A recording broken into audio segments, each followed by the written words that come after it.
relate dari segi frustrasi, saya bisa mengerti ya Pak Paul ini frustrasi. Soalnya kenapa frustrasi? Saya sendiri juga very pesimistik ya.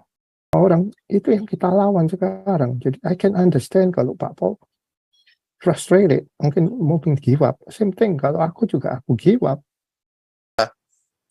Ya saya rasa juga harus terus gitu loh, channel ini harus terus jalan. Ya jangan sampai kayak berhenti aja di satu titik. Karena saya juga merasa kayak, wah kalau Pastor Paul udah nggak gubrak-gubrak sih, kayak menyerah aja gitu loh. Berarti kayak, waduh semangatnya juga turun gitu yang lain.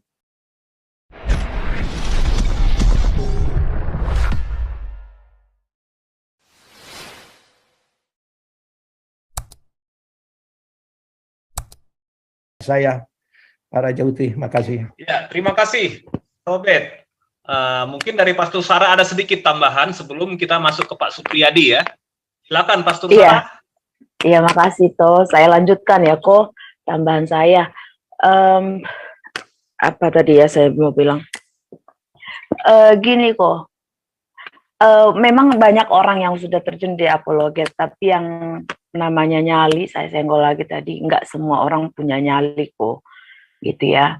Dan kita sama-sama tahu juga bahwa khilafah itu terakhir akan muncul. Nah, sebelum itu terjadi ya kita justru harus memperkuat barisan kita, semakin berjuang, gitu loh kok. Saya cuma mau sampaikan gini kok. Ya, perjuangan kita belum selesai.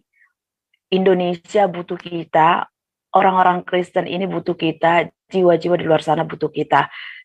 Nggak peduli orang mungkin akan bilang sok kepedean banget loh, gitu kan. Tapi ya memang faktanya memang begitu.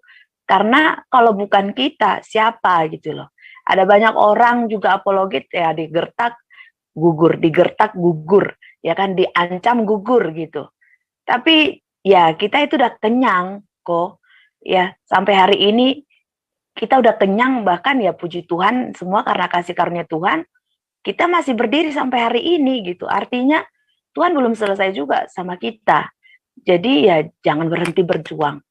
Itu saja menurut aku kok. At least sebelum semuanya itu the end game is over katanya. Ya save the loss at any cost. Apapun harganya, sekalipun ya memang kenyamanan kita pun terusik ya. Mungkin kok Paul juga mungkin merasa mungkin ini momennya ya untuk ya fokus di pelayanan aja atau keluarga dan macam. Ya kadang juga aku berpikir gitu kok. Tapi ada spirit di dalam hati yang mengatakan bahwa aku nggak bisa berhenti berjuang. Orang-orang butuh aku gitu. Karena ya seperti yang dibilang tadi bro siapa itu yang tadi sebelum kita juga, bahwa ya ada yang didapat dari channel si A nggak didapat di channel kita, atau dia nggak dapat di channel si A ternyata didapat di channel kita. Jadi kita saling melengkapi kok dengan karakter kita masing-masing, tapi itu jadi kekuatan yang besar di antara apologet. Dan ini kita seperti Koko tahu nggak, yang kita bawa ini seperti membawa api yang kita menyampaikan seakan menjadi estafet. Kita mulai nih bawa obor nih. Akhirnya kita serahkan ke orang-orang dan orang menangkap api itu, dan itu keren banget menurut aku. Kalau Koko misalnya sempetin lihat di YouTube banyak kok muncul-muncul, dan aku juga kaget kalau ternyata ada pendeta-pendeta yang muncul, bahkan bukan pendeta-pendeta dari gereja karismatik loh yang muncul. Bahkan gereja-gereja dari suku yang notabene gereja aliran Protestan gitu loh kok. Ya mereka bermunculan. Jadi itu kan suatu dampak yang luar biasa kok. Gitu. Jadi jangan pernah menyerah. Terus berjuang karena perjuangan kita belum selesai kok. Itu aja dari aku. Semangat selalu untuk semuanya juga. Tuhan Yesus memberkati. Terima kasih itu Pastor Sarah. Luar biasa ya, memang kadang memang di satu sisi seorang hamba Tuhan itu kadang-kadang terposisi di beberapa pilihan, apakah dia mau fokus di penggembalaan, apa dia fokus di studi, apa fokus di apologetika. Nah ini mungkin dilematisnya yang mungkin dihadapi oleh Pastor Paul sekarang ini. Oke, kita lanjut lagi yang berikut kepada Pak Supriyadi. Pak Supriyadi, silakan langsung. Shalom, selamat malam Pak Raja Uti, bro. Shalom. Selamat malam semua. Malam, bro. Ya. Selamat malam juga untuk Pastor Paul, semua peserta Zoom, Pak Robert, Pak Santi Amer, semuanya, Kak Lisoy, Pastor Sarah, ya salam semua saudara. Kalau saya ini sih bro, saya pingin flashback lah kira-kira ya. Pertama kali saya lihat channelnya Pastor Paul, saya itu bingung gitu loh. Dulu nggak tahu gitu, Pastor Paul ini siapa gitu, Nabi 26 ini apa gitu. Terus tiba-tiba saya beranikan diri untuk lihat YouTube, masuk Zoom, sampai luar biasa. Pastor Paul sendiri yang doakan saya gitu loh. Supaya untuk ke depan maksudnya gubrak-gubrak berdampak untuk Indonesia. Terus dari situ juga saya jadi tahu gitu loh. Jadi mengobarkan semangat saya gitu loh untuk berjuang untuk negara kita, bagaimana kita ini bisa mencintai Tuhan kita, menjalankan ajarannya Yesus sendiri sebagai anak-anaknya, tapi juga tetap cinta ya kepada negara, berdampak bagi lingkungan gitu buat negara kita gitu. Jadi saya kira channelnya Pastor Paul ini menginspirasi banyak orang. Ketika saya mengatakan ini, bercerita kepada teman-teman saya, mereka semua yang ada di pengurus-pengurus gereja, yang di Surabaya, yang bisa saya jangkau, saya kabarkan, saya share semua videonya Pastor Paul, by WA, by Instagram semua. Saya kontak melalui medsos-medsos saya, dan mereka semua itu mengakui loh, gitu loh. Kalau memang channelnya Pastor Paul dan apa yang Pastor Paul katakan itu memang betul, gitu loh. Itu mengandung suatu kebenaran, gitu. Ajaran kebenaran yang hidup. Nah, saya juga menghargai lah Pastor Paul, ya dengan segala macam kesibukannya beliau. Mungkin Pastor Paul juga, saya tahu juga di luar negeri sekarang ngajar. Ya, it's good gitu loh. Saya turut senang ya, turut happy semua. Besar sih, maksudnya besar dari hati saya ya. Kalau bisa Pastor Paul jalan terus lah. Maksudnya kalau bisa gubrak-gubrak terus lah Pastor. Jangan berhenti aja sampai di sini gitu loh. Tadi begitu saya lihat topiknya, waduh, saya langsung jadi lemes lagi gitu, lemes kedua kali gitu. Waduh, kalau kayak gini sih, padahal saya juga kebetulan ini kan juga tergabung di Galarua, perkumpulan Galarua. Saya juga jujur, saya mengenal seperti Damaris, Galarua, Embun Pagi, channelnya Pastor Paul gitu loh. Dan saya tahu gitu loh, apa sih tujuannya Damaris dengan diakonianya yang keliling-keliling Indonesia, kasih makan orang, terus ada mau bikin tenda lah, terus kemarin kita ada apa itu di Cilegon ya, yang gempa juga Damaris turun tangan, bagikan bantuan, itu saya rasa itu luar biasa gitu loh. Terus ada juga Galarua yang kita tahu sendiri, setiap Kamis kita ada di Zoom ini juga ada kuliahnya Pak Pancasila dengan Pak Jenderal Tobing gitu loh, yang sebagai guru kita gitu, pembicara kita. Ya saya rasa juga harus terus gitu loh, channel ini harus terus jalan, ya jangan sampai kayak berhenti aja di satu titik. Karena saya juga merasa kayak, wah kalau Pastor Paul udah nggak gubrak-gubrak sih, kayak menyerah aja gitu loh, berarti kayak, waduh semangatnya juga turun gitu yang lain. Saya jadi ingat juga ya ketika di awal-awal itu ada ya beberapa orang yang mungkin masuk, lalu mungkin berdebat juga dengan Pastor Paul. Ada satu bapak itu yang namanya Pak Lukas Hartono itu, Pak saya nggak setuju Pak, channel ini bikin perpecahan, bikin pertikaian, bikin keributan.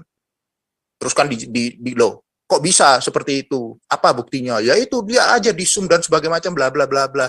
Kembali lagi Pastor Paul bilang, channel Kristu Bermana yang ngadain kuliah Pancasila gitu loh, kuliah umum Pancasila mengenai seminar kebangsaan, wawasan kebangsaan dan sebagainya macam. Ya cuma ada di channelnya Pastor Paul sengaja itu. Saya kira itu jawaban yang sudah cukup jelas ya bagi kita semua gitu loh. Dan jujur saya ikut Galarua ini, saya itu terinspirasi dari Pastor Paul gitu loh. Seandainya juga Pastor Paul nggak gubrak-gubrak, toanya nggak nyala terus, nggak berisik terus buat bagi bangsa Indonesia. Saya kira juga mungkin banyak orang nggak tahu gitu loh, apa itu Damaris, Galarua, dan sebagainya macam, perjuangan apa. Mungkin banyak juga orang nggak tahu diaspora yang di luar negeri ini juga ternyata jiwa nasionalisnya tinggi gitu loh.